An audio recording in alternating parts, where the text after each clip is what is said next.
Watchman tea తీసుకొచ్చాడు, తాగుదాం. ఓ, ఆ విషయమే మర్చిపోయానండి. అయ్యయ్యో, మీరెందుకు? నేను సర్వ్ చేస్తాను, మీ పని చూసుకోండి.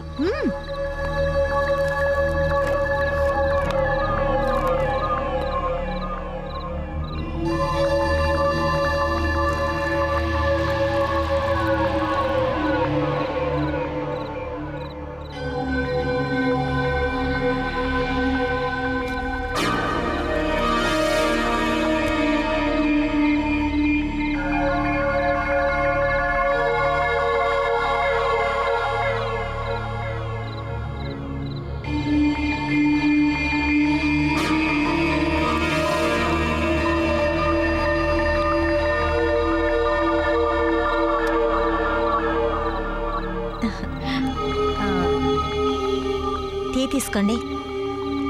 ఓ, థ్యాంక్ యూ.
ఇలాంటి వాడేనా?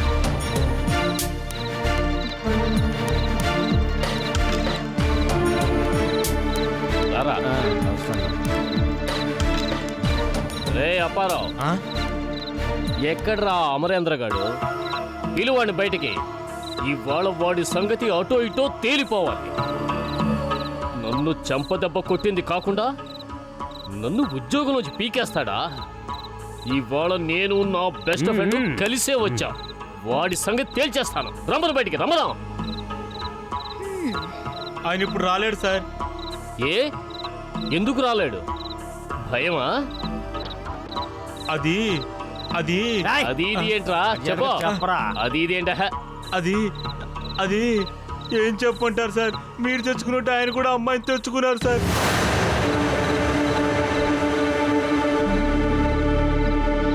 రే, నువ్వు చెప్పేది నిజమా లేక మత్తులో మాట్లాడుతున్నావా? మందు కొట్టినా మత్తులో ఉన్నా నేను మీలాగా అనవసరంగా మాట్లాడాను సార్. నిజంగా అమరేంద్ర గారు అమ్మాయిని తెచ్చుకున్నారు సార్. రే వెంకట్, గోల్డెన్ ఛాన్స్ రా ఇది. నిన్ను ఈ కారణంగానే ఆ అమరేంద్ర గారు పనిలోంచి తీసేశాడు. అవునా? ఆ, అవును. ఇప్పుడు అదే కారణంతో వాణ్ణి నువ్వు పని నుంచి తీసేసే అవకాశం నీకొచ్చింది. ఎలా? ఎలా ఏంట్రా? నా సెల్ ఫోన్ ఉందిగా, దీంట్లో ఉన్న కెమెరాతో ఆ అమరేంద్ర గాడి రొమాన్స్ని క్లిక్ చేసి దీన్ని మీ మాజీ బాస్ ముందు ఉంచుదాం. This is a good idea. Friend అంటే నువ్వేరా, ఇలా ఉండాలి. పద. ఆ, సార్ సార్ ఏయ్, నా మాట వినండి సార్. మిమ్మల్ని లోనికి రానివద్దని అమరేంద్ర గారు చెప్పారు సార్. Please sir. ఎవరు చెప్తే నాకేంట్రా? పోరా. సార్ ఆగండి సార్.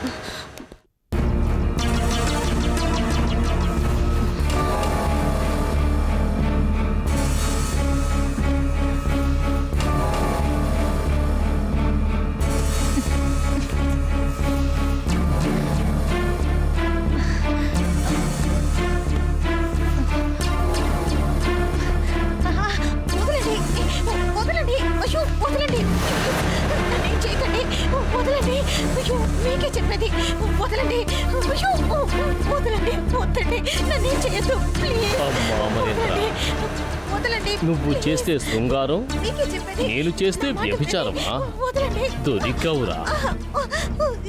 కెమెరా ఎవరు? అయ్యో,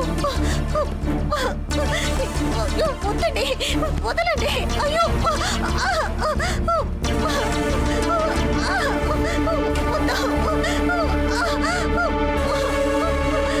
వదలండి, అయ్యో,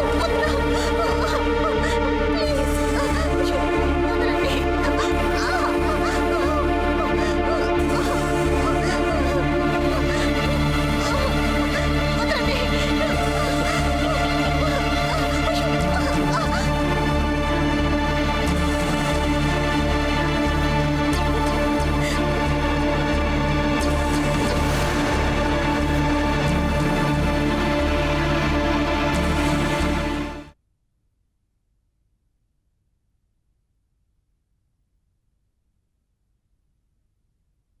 గౌరీ, అమ్మా, పెద్దోడొచ్చాడా? లేదమ్మా, ఆఫీసు నుంచి రావటానికి లేట్ అవుతుందని ఫోన్ చేసి చెప్పారమ్మా.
హలో,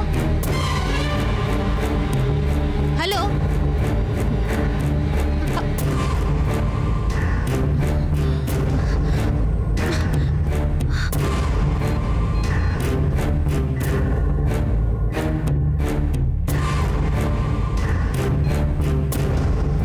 ఏమిటిది?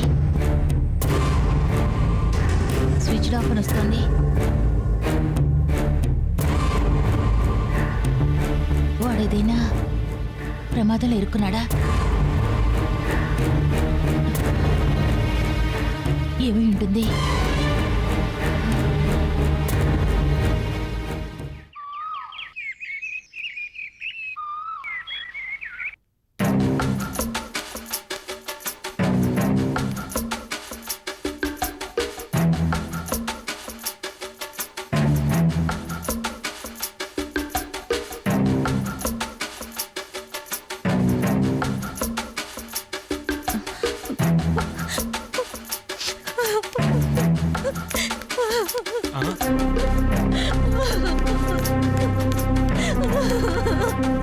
ఏం జరిగింది చెప్పండి అమ్మా.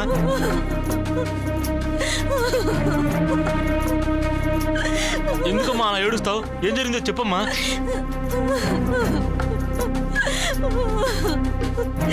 ఏం చెప్పమంటారు? నా జీవితమే నాశనం అయిపోయింది.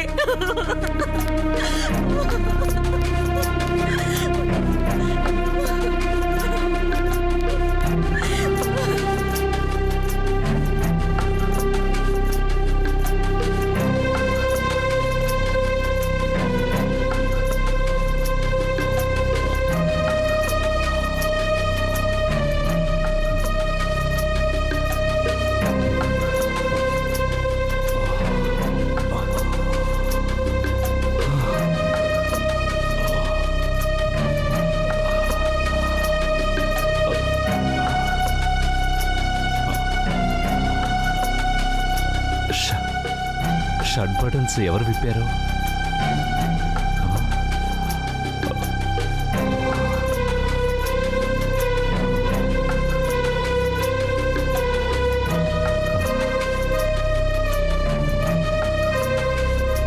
రాత్రి నళిని వచ్చింది.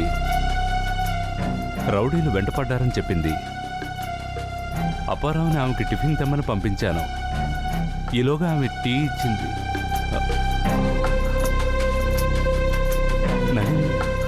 నళిని ఏమైంది?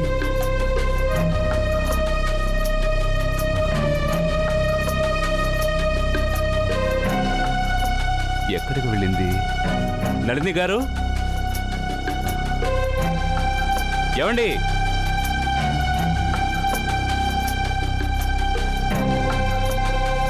వాచ్మ్యాన్,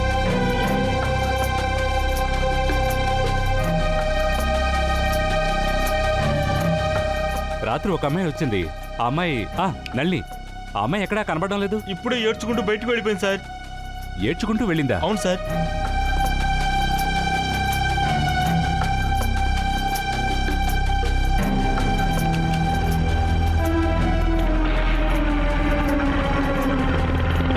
చిచి, వీడిని నేను చాలా మంచోడని అనుకున్నాను.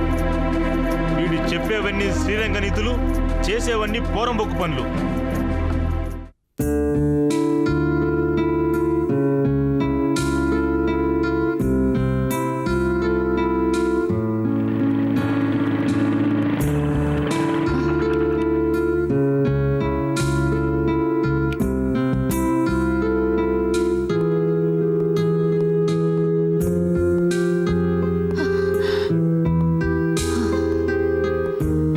రా.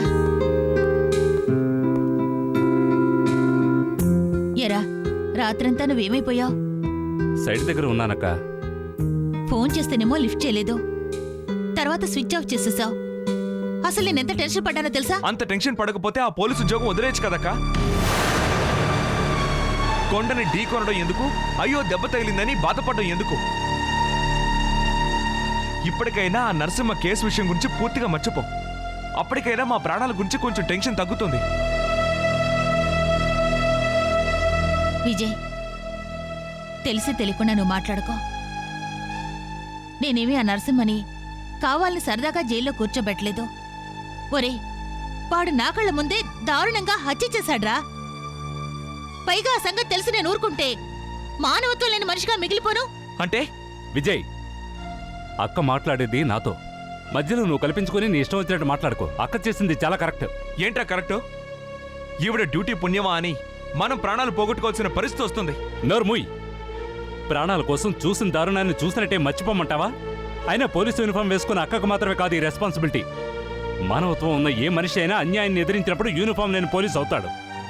అక్క డ్యూటీకి మన ప్రాణాలు అడ్డుగా ఉంటే ఆ ప్రాణాలు ఇవ్వడానికి కూడా మనం సిద్ధంగా ఉండాలి. 10 మంది బాగు కోసం మన ప్రాణాలు ఇవ్వడంలో తప్పులేదురా. మిమ్మల్ని ఎప్పుడు బాగు చేయలేడ్రా.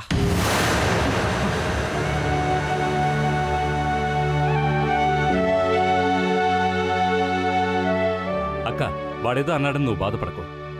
నేను స్నానం చేసి వచ్చి మాట్లాడతాను. ఒరే, ఉండు. ఏంటక్క? ఏమిటిది? ఎక్కడైనా పడ్డావా? ఏం లేదక్క. రే,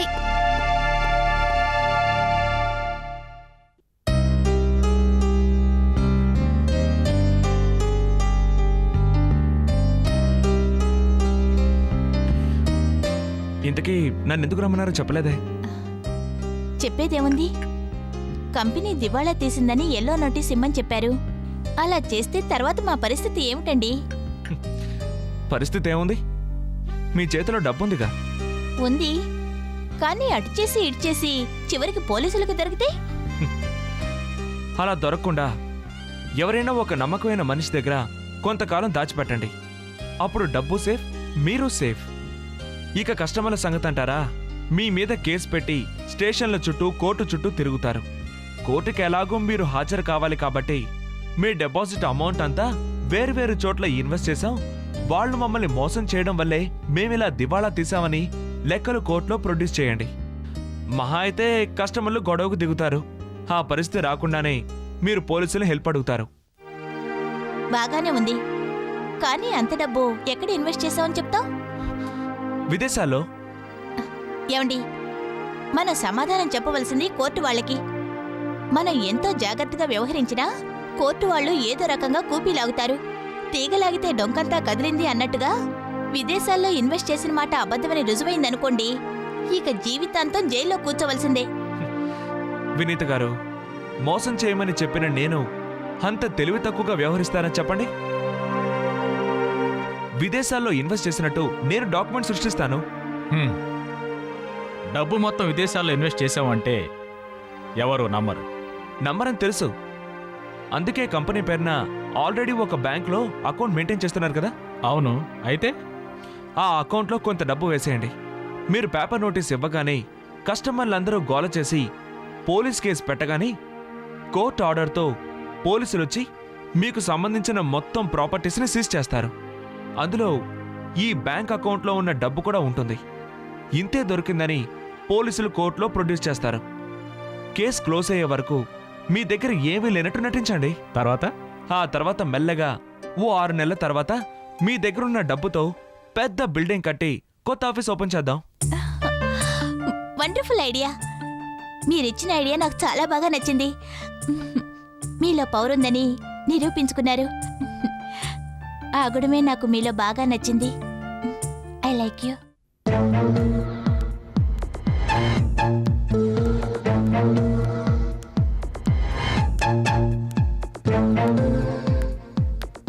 ఏ వెంకట్, మళ్ళీ ఏంటి ఆఫీస్ దగ్గరకు వచ్చా? నీకు ఇవాళేదో మూడింది. మూడింది నాకు కాదు లిజీ, ఆ అమరేంద్ర గాడికి. అమరేంద్రకి మూడవేంటి? నీకేమైనా పిచ్చి పట్టిందా? పిచ్చి పట్టింది నాకు కాదు. ఇంకా సేపట్లో నేను తీయబోయే ఎదురు దెబ్బతో ఆ అమరేంద్ర గాడికి పడుతుంది పిచ్చి. ఎదురు దెబ్బ సంగతి ఏమో గాని నీ బుర్రకేదో పెద్ద దెబ్బే తగిలినట్టుంది. అందుకే పిచ్చి పిచ్చిగా వాగుతున్నావు. హ, నీ మొహం. ఈ వాటితో ఆ అమరేంద్ర గాడి చాప్టర్ క్లోజ్ చేయబోతున్నాను. నన్ను ఉద్యోగంలోంచి పీకేసినందుకు పనిష్మెంటుగా వాడి ఉద్యోగం బూస్టింగ్ అయ్యే బ్రహ్మాస్త్రాన్ని సంధించాను. బ్రహ్మాస్త్రమా? ఏంటది? హ, ఎందుకంత తొందర? నేను మీ ఎండీకి చూపిస్తాను.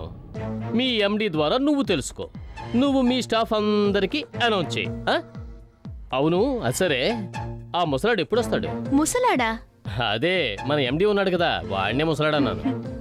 వచ్చే టైం అయింది. ఎండి వస్తున్నారు, ఇదిగో.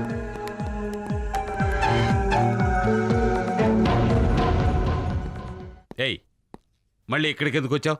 Get out, get out of my office. వెళ్ళిపోతాం సార్, కానీ వెళ్లే ముందు మీకు కొన్ని నిజాలు చెప్పాలి. అందుకే మిమ్మల్ని పర్సనల్గా కలవాలని వచ్చాను. నీకు నాకు మధ్య పర్సనల్స్ ఏమిట్రా? ప్రొఫెషనల్లో ఉండగా అడ్డమైన పనులు చేసి ఇప్పుడు పర్సనల్గా కలిసి కాక్ అండ్ బుల్ స్టోరీస్ చెప్పి మళ్ళీ ఉద్యోగంలో జాయిన్ అవుదాం అనుకుంటున్నావేమో. Nothing doing. ముందు ఇక్కడి నుంచి వెళ్ళు. ఆగండి సార్. ఏంట్రా? ఏంటి? అంతే సార్, మంచి చెయ్యబోతే చెడు ఎదురైనట్టు మీ మేలు కోరి మీ దగ్గరకు వస్తే మీరు నన్నే షర్టు పట్టుకుంటున్నారు. అంతా టైం సార్. చూడండి సార్, చూడండి. ఏంటిది? మీరు చాలా మంచివాడు అనుకుంటున్నా అమరేంద్ర రాసలీలల సాక్ష్యాధారాలు ఇవి. ఏం సార్, నమ్మలేకపోతున్నారు కదూ? మీరు నమ్మిన మనిషి ఇంత దుర్మార్గుడా అని ఆశ్చర్యపోతున్నారు కదూ? నువ్వు చెప్పేది నిజమేనా? మనిషిని నేను అబద్ధం చెబుతానేమో గాని ఈ సెల్ ఫోన్లో ఉన్న ఫోటోలు అబద్ధం చెప్పవు సార్. నా మాట మీద నమ్మకం కలగలేదంటే సరిగ్గా చూడండి.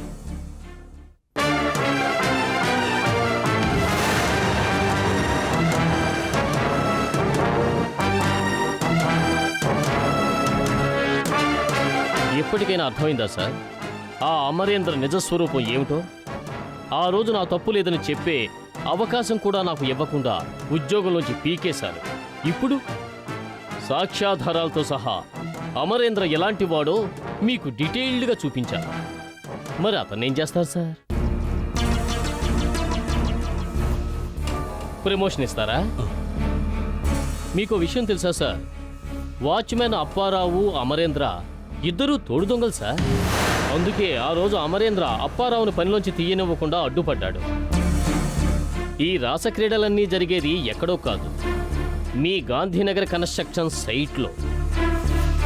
ఈ నిజాన్ని మీకు చెప్పాలని వచ్చాను, చెప్పాను. వస్తాం సార్. ఇది సాక్ష్యాధారాలకు పనికొస్తుంది, మీ దగ్గర ఉంచండి. బాయ్.